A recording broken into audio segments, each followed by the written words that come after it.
Pernahkah kamu merasakan hawa dingin saat sendirian di malam hari, melihat bayangan yang tak terduga, atau bahkan mendengar suara-suara aneh di rumahmu? Fenomena gaib seperti arwah gentayangan dan kesurupan memang selalu menarik perhatian dan membangkitkan rasa penasaran. Tapi tahukah kamu apa yang sebenarnya diajarkan Islam tentang hal ini?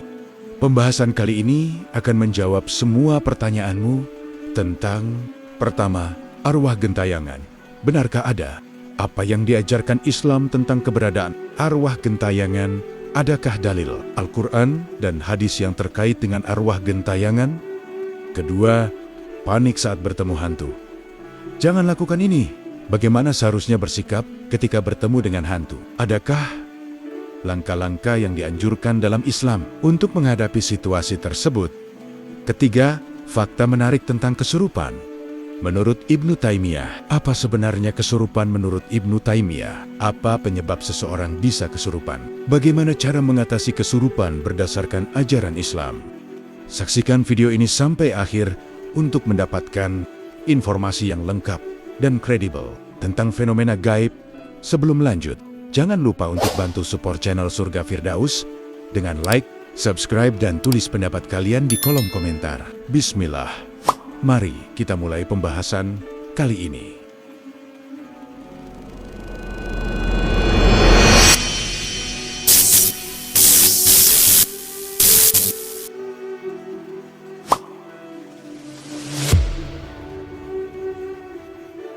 Kesatu, arwah gentayangan. Adakah dalam Islam, di lingkungan masyarakat, sudah terkenal sekali dengan adanya arwah gentayangan? Mereka percaya bahwa orang yang sudah mati bisa hidup kembali berupa arwah. Mereka juga beranggapan bahwa orang yang matinya tidak wajar, seperti mewafatkan dirinya sendiri ataupun diwafatkan orang lain.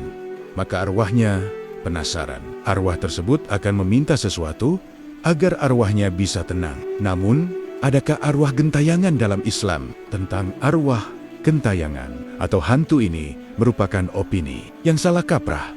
Bukan persoalan ada tidak orang yang telah diganggu oleh hantu tersebut, tetapi dalam hal mengalamatkan siapakah yang menakut-nakuti itu. Memang ada riwayat yang menyebutkan adanya ruh manusia yang melihat bagaimana orang-orang yang masih hidup memperlakukan jasadnya, seperti yang diriwayatkan dari Abu Sa'id Al-Khudri. Nabi SAW bersabda, jika jenazah telah siap, kemudian kaum lelaki memikulnya di atas pundak-pundak mereka, maka jenazah itu orang saleh.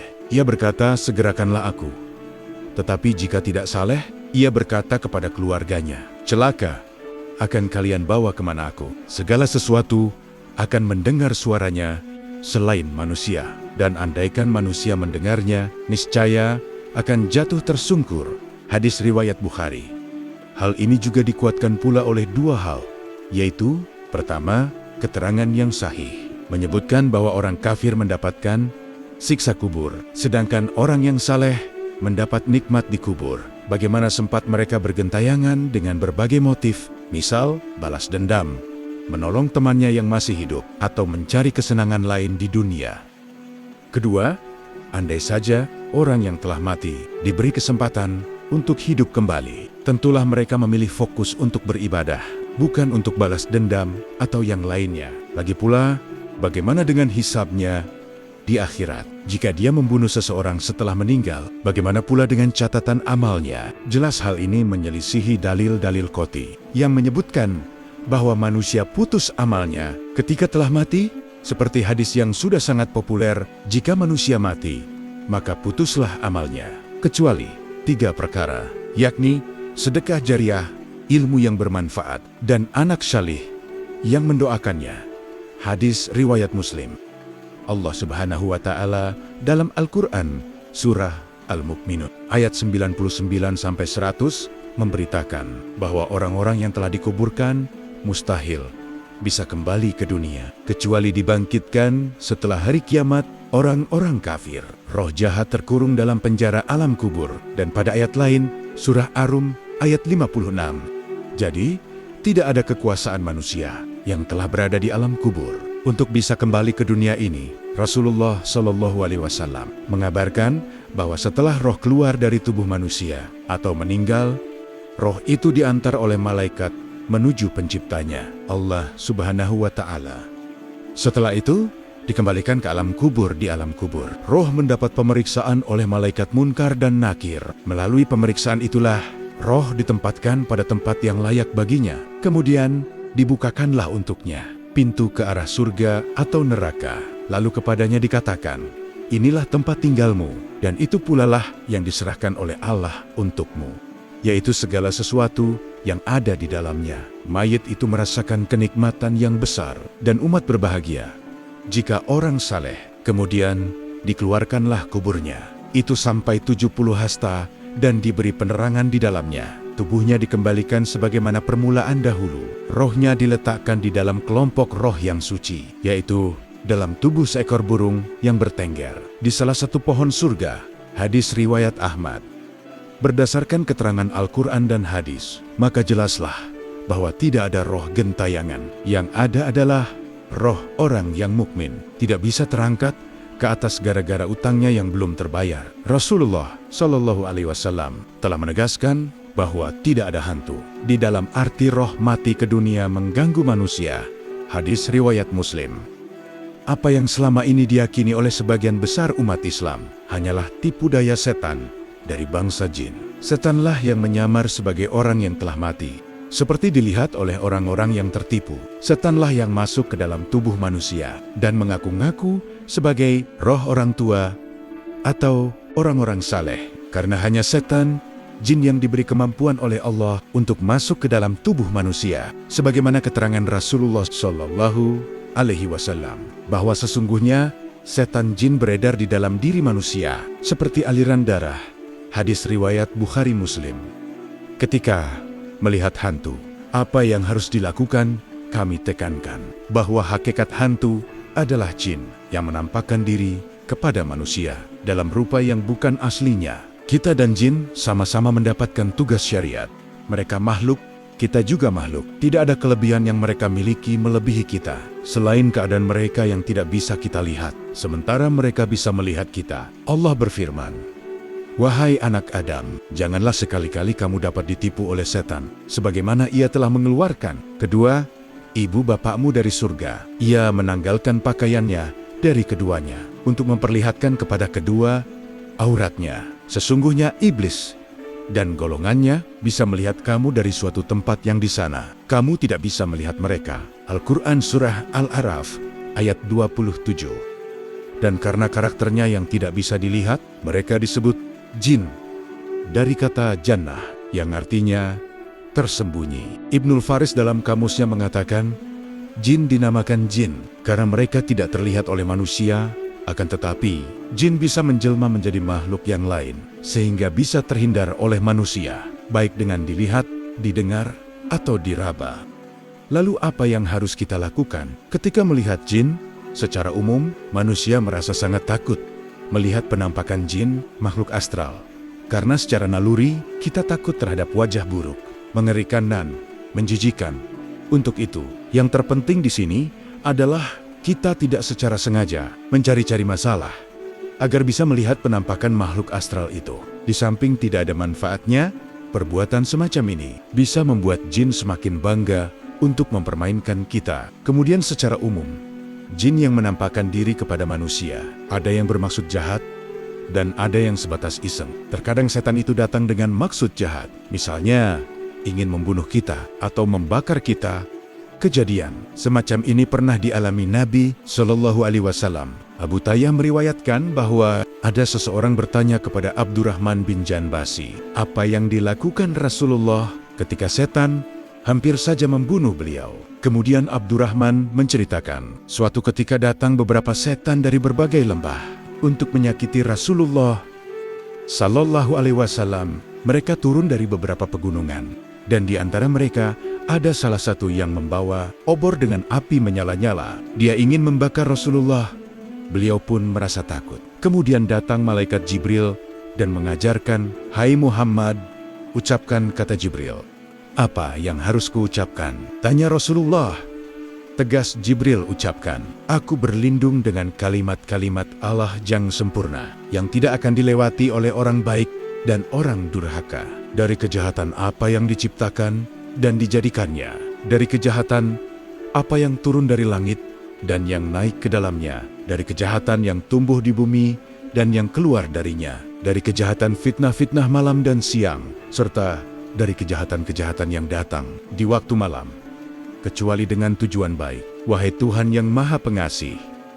Seketika itu, api yang dibawa setan tadi langsung padam dan mereka pun pergi. Hadis riwayat Ahmad 3/419 dengan sanad yang syahih.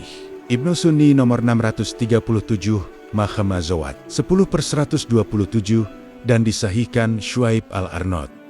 Kemudian terkadang ada juga setan yang menampakkan diri hanya sebatas iseng, bukan untuk menyakiti atau membunuh manusia. Salah satunya, ada yang datang untuk mengambil barang milik manusia, sebagaimana peristiwa yang pernah dialami Abu Hurairah radhiyallahu anhu. Beliau menceritakan bahwa beliau pernah ditugasi Rasulullah Shallallahu Alaihi Wasallam untuk menjaga zakat Ramadan. Malam harinya datang seorang pencuri dan mengambil makanan. Dia langsung ditangkap oleh Abu Hurairah. "Akan aku laporkan kamu ke Rasulullah Shallallahu Alaihi Wasallam." Orang ini pun memelas, minta dilepaskan karena dia sangat membutuhkan dan punya tanggungan keluarga. Dilepaslah pencuri ini. Siang harinya, Rasulullah Shallallahu Alaihi Wasallam bertanya kepada Abu Hurairah tentang kejadian semalam. Setelah diberi laporan, Rasulullah Shallallahu Alaihi Wasallam bersabda, "Dia dusta, dia akan kembali lagi." Benar, di malam kedua, dia datang lagi, ditangkap Abu Hurairah dan memelas. Kemudian beliau lepas. Malam ketiga, dia datang lagi. Kali ini tidak ada ampun. Orang ini pun minta dilepaskan. "Lepaskan aku, nanti aku ajari bacaan yang bermanfaat untukmu." Dia mengatakan, "Jika kamu hendak tidur, bacalah ayat kursi sampai selesai satu ayat. Maka akan ada penjaga dari Allah Subhanahu wa Ta'ala untukmu, dan setan tidak akan mendekatimu sampai pagi." Di pagi harinya, kejadian ini dilaporkan kepada Rasulullah Shallallahu Alaihi Wasallam. Kemudian beliau bersabda, "Kali ini dia benar, meskipun aslinya dia pendusta." Hadis riwayat Bukhari. Yang ditangkap oleh Abu Hurairah waktu itu adalah jin yang menjelma menjadi bentuk lain. Ketika menjelaskan hadis ini, Al-Hafiz Ibnu Hajar menjelaskan, jin terkadang menjelma dengan berbagai bentuk, sehingga memungkinkan bagi manusia untuk melihatnya. Firman Allah Ta'ala, "Sesungguhnya iblis dan para pengikutnya melihat kamu dari suatu tempat yang di sana kamu tidak bisa melihat mereka." Khusus pada kondisi bentuknya yang asli, sebagaimana dia diciptakan. Kejadian yang sama juga dialami Ubay bin Ka'ab radhiyallahu anhu. Suatu ketika, beliau menangkap jin yang mencuri kurma di kebunnya. Ubay bin Ka'ab berkata kepada jin, "Apa yang bisa menyelamatkan kami manusia dari gangguan kalian?" Si jin menjawab, "Ayat kursi. Barang siapa membacanya di waktu sore, maka ia akan dijaga dari gangguan kami hingga pagi. Dan barang siapa membacanya di waktu pagi, maka ia akan dijaga dari gangguan kami hingga sore." Lalu paginya, Ubay menemui Rasulullah untuk menuturkan hal itu. Dan beliau menjawab, si buruk itu berkata benar. Hadis riwayat Hakim 2064. Ibnu Hibban 784. Syuaib Al-Arnaud mengatakan, sanadnya kuat untuk jenis kedua. Ini disarankan agar kita tidak mempedulikannya, cuek atau cukup dengan membaca ayat kursi atau zikir lainnya. Tidak disarankan mengajak bicara atau mewawancarai karena bisa membuat mereka merasa diladeni dengan permainan yang dia lakukan. Dan jika dia melakukannya di rumah, usaha terpenting yang bisa dilakukan adalah mengusirnya dari rumah. Allahu alam. Ketiga, fakta tentang kesurupan. Menurut Ibnu Taimiyah, kesurupan merupakan fenomena yang kerap terjadi di masyarakat. Sayangnya, karena ketidaktahuan mengenai apa itu kesurupan, dalam pandangan Islam, kesurupan dikaitkan dengan hal-hal mistis yang menjurus ke arah perdukunan, dan ujung-ujungnya menjadi dosa syirik. Lalu, apa itu sebenarnya kesurupan, dan bagaimana Islam memandangnya? Jika kita melihat dalam keseharian kehidupan manusia, maka ada manusia yang jahat, ada juga yang baik. Selalu ada saja manusia mengganggu manusia, bisa karena iseng atau jahat. begitu pula jin. Ada jin yang dapat mengganggu manusia secara global. Namun, ada orang yang tidak mempercayai bahwa jin juga bisa mengganggu manusia. Mengenai kesurupan ini, Syekh Ibnu Taimiyah mengatakan, masuknya jin ke dalam tubuh manusia merupakan perkara yang kebenarannya telah disepakati para ulama. Allah berfirman, orang-orang yang makan, mengambil riba tidak dapat berdiri, melainkan seperti berdirinya orang yang kemasukan setan lantaran tekanan penyakit gila. Al-Quran, Surah Al-Baqarah, ayat 275. Dalam sebuah hadis syahih, Rasulullah SAW bersabda, sesungguhnya setan berada di dalam diri manusia, seperti mengalirnya darah. Selain itu, Abdullah bin Imam Ahmad bin Hambal berkata, aku pernah berkata kepada ayahku, bahwa ada suatu kaum mengatakan, bahwa sesungguhnya jin itu hanya memasuki jiwa orang yang terkena gangguan. Ahmad bin Hambal menjawab, wahai anakku, itu dusta. Justru jin itu juga telah memasuki lisannya sendiri. Keterangan tersebut merupakan perkataan mayoritas ulama yang terkenal. Jin memasuki jiwa manusia, lalu manusia tersebut mengucapkan sesuatu yang ia sendiri tidak memahami maksudnya. Jin memukul jiwa manusia dengan pukulan yang keras. Begitu kerasnya pukulan itu, sampai-sampai bila seekor unta dipukul seperti itu, maka akan kelihatan bekasnya. Namun seseorang yang terkena gangguan itu sama sekali tidak merasakan pukulan jin pada jiwanya ataupun pada suatu yang telah diucapkannya. Intinya, ada banyak sekali contoh kasus yang menjelaskan bahwa yang berkata-kata pada lisan ataupun yang menggerakkannya adalah makhluk yang berjenis lain, yaitu jin.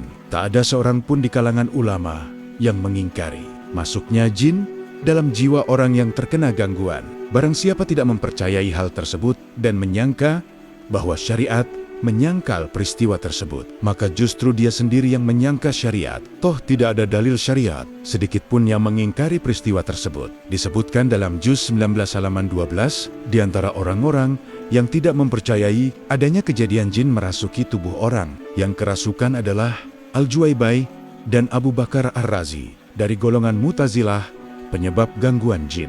Dalam Al-Mahmu 19,39, Ibnu Taimiyah menjelaskan, gangguan jin terhadap manusia bisa terjadi lantaran kesenangan dan rasa rindu, seperti yang dilakukan banyak manusia. Namun ada kalanya, dan ini yang paling banyak, lewat pemberian hukuman dari jin. Misalnya ada orang yang menyakiti jin atau para jin, seperti melakukan kencing terhadap sebagian jin, menyiramkan air panas, dan membunuh jin. Walaupun sebenarnya manusia sendiri tidak merasa telah berbuat seperti itu. Dalam dunia jin juga terdapat jin bodoh dan aniaya. Sudah sepatutnya ia mendapat balasan dari pembesarnya ketika menghadapi hal-hal yang bersifat gaib, seperti melihat penampakan atau mengalami kesurupan. Yang utama adalah tetap tenang dan memohon perlindungan kepada Allah Subhanahu wa Ta'ala. Dan ingatlah bahwa Allah Subhanahu wa Ta'ala lah yang memiliki kuasa atas segala sesuatu, termasuk alam gaib. Perbanyaklah doa, zikir, dan amal saleh, agar kita senantiasa dilindungi Allah Subhanahu wa Ta'ala.